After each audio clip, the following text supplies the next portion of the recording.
লাগছে গো আজকে। দেখেছি পুরো একেবারে। কোথায় গেছো তুমি? আর খুশি খুশি মুখটা দেখে বুঝতে পারছো না? পার্লারে গেছিলাম। সামনে পুজো আসছে, পার্লারে যাবো না? ফেসিয়াল করে এসেছি। গ্লো করছে না স্কিনটা? কত টাকা নিয়েছে?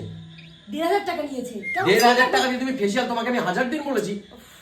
কি সব টাকা টাকা করো না তো। কেমন স্কিনটা গ্লো করছে সেটা বল।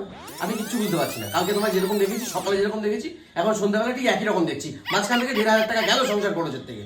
তোমার একেবারে সবকিছুতেই বাড়াবাড়ি। ঠিকই বলেছিল জানো তো, ওই পার্লারে একটা মেয়ে আমাকে বললো যে হাইড্রা ফেসিয়ালটা করাতে 6,000 টাকা দিয়ে। আমি কেন সেটা করালাম না? ওর জন্য মনে হয় বোঝা, আমি ফোন করে না বুক করে দিই। কি কি কি কি ওই ফেসিয়ালটা বুক করে দিই, যেটা 6,000 টাকা, নাহলে গ্লো করছে না তো বললে। সকালে যেমন দেখেছো তেমনই দেখছো। দেখি তাকাও। বাহ, দারুণ করেছে তো। কোন পার্লার গো?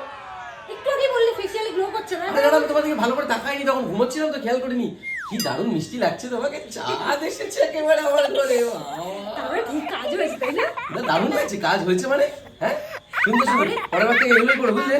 খুব ভালো। হাইড্রা ফেসিয়ালটা করার দরকার নেই। না না, আরে এটাতেই তোমাকে যা লাগছে না। ওটা জানার জন্যই তোমাকে বলছিলাম।